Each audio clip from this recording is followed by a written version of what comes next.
Got a group activity today. So, from wherever you are, grab your most recent blood work, your most recent CBC or complete blood count. You can have it paper version or on your computer screen. And we're going to go through the markers together so you can see what's the difference between normal and optimal. I'm going to share my most recent blood work and we can go through your markers together. So I use a program and I use this for my patients where I put your blood numbers into a program for what's optimal versus what's normal.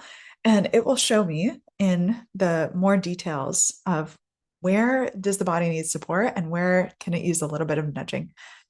Now, yours will likely look different than this. If you're interested in having one of these done for you, there's a link in the comments below where you can schedule a one-on-one with me, send me your most recent blood work, and we will go through it line by line on what your body is needing support with and where can you use some rebalancing. So because yours will look a little bit different, this program puts all of the above optimal and below optimal at the top and then optimal at the bottom, but it is going to be out of order compared to what you likely have. So I want to mirror what you likely have. And it starts with either the red blood cells or the white blood cells. So we'll start with the white blood cells today, which is WBC. White blood cells are the overarching view of your immune system and how well your immune system is balanced.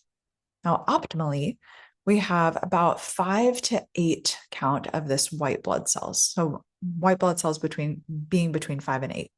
If it's high, that's likely that you are sick or your body's actively fighting something. If it's low, that means your immune system might be a little bit suppressed or it could use some more support. Always chat with your doctor before adding in any of these things, but this is more information on how you can interpret these. So if you're seeing some markers that are out, consult with your doc on what to do, but I want to show you how to read these. So the white blood cells, there are 5 different types of white blood cells that we're measuring on a CBC with differential. So that's something to look for when you're asking for blood work. Get a complete blood count with differential or CBC with diff.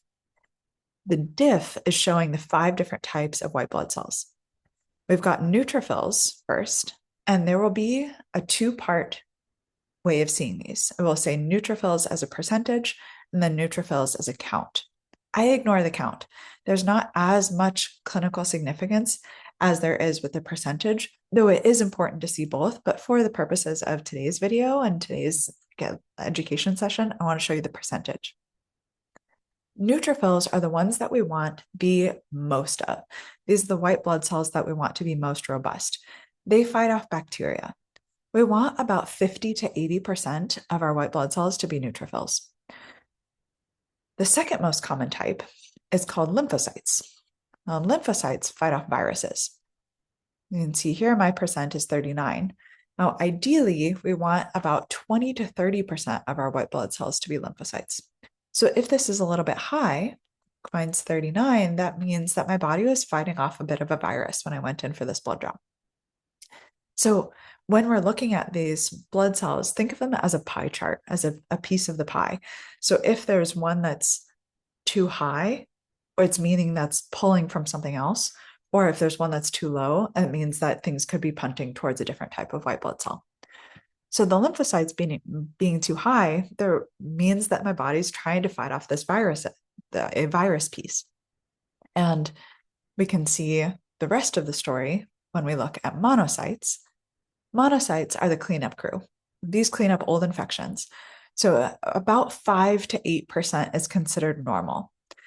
If the monocytes are high, meaning above 8%, and especially above 10%, it might mean that your body is cleaning up an old infection and it's still working its way through that infection cleanup. Basophils are ones that we really don't want to see too much of. 0 to 1% is ideal. These are ones that fight off more of the I call the big bad scaries. So 0 to 1% is considered ideal. We've got 2% or more. We want to do a redraw and see if there's any patterns that could be causing that. Last one, eosinophils. Now, eosinophils are interesting because in developed countries, eosinophils usually are in response to allergies. They can also be a response to parasites.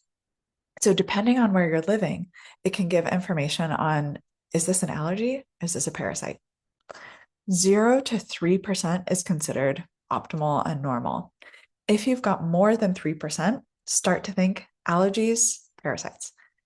There can also be a marker how this can show up as a histamine response. So it doesn't necessarily mean that it's always an allergy, always a parasite, but it could just mean that your body is having an allergic reaction and causing histamines, but it could be an allergy to mold. It could be a food sensitivity as well, or that your body's not appropriately digesting something. So when you think, or when you see eosinophils, think allergies, think histamines, think parasite. Now we get to go into the shape and the size and the color of your red blood cells. So we just did the white blood cells. Now we'll go to the reds. There are several markers that will show what's going on with the red blood cells. And this gives clues about your iron levels, your B vitamin levels, especially B12 and folate. So find your RBC first. That's red blood cells. Ideally, this one is different for each gender, and it can also be different depending on where you're living, especially if you're at high altitude. So generally, I like to see between 4.5 and 5.5. So red blood cells are the carrier of oxygen, and they also can help carry nutrients to the cells. So we want them to be an appropriate size and an appropriate color. One of the things that we can look for in terms of color is MCHC, or this mean corpuscular hemoglobin concentration. This is how colorful your red blood cells are. Ideally, this is between 32 and 36. And if this is low, this means that your red blood cells are a little bit more pale than is optimal. Pale red blood cells often means low iron. It can also mean low B12 as well. If we look at the MCH, mean corpuscular hemoglobin, this can be something similar. Ideally about 27 to 32. If this number is low, this can mean the red blood cells are a little bit on the pale side.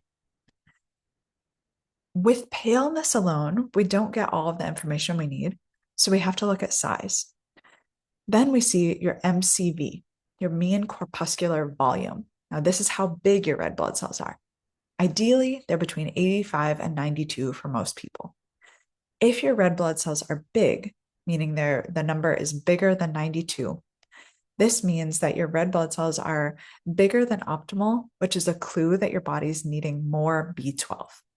It can also mean that you're needing more folate. But it can be helpful to do a secondary test to see homocysteine levels and see how well your body is navigating the B vitamins and folate consistency. So big red blood cells means more B vitamins. Small red blood cells, let's say your MCV is below 85, that means the red blood cells are smaller than ideal and the body is needing more iron. The small red blood cells, more iron, big red blood cells, more B vitamins.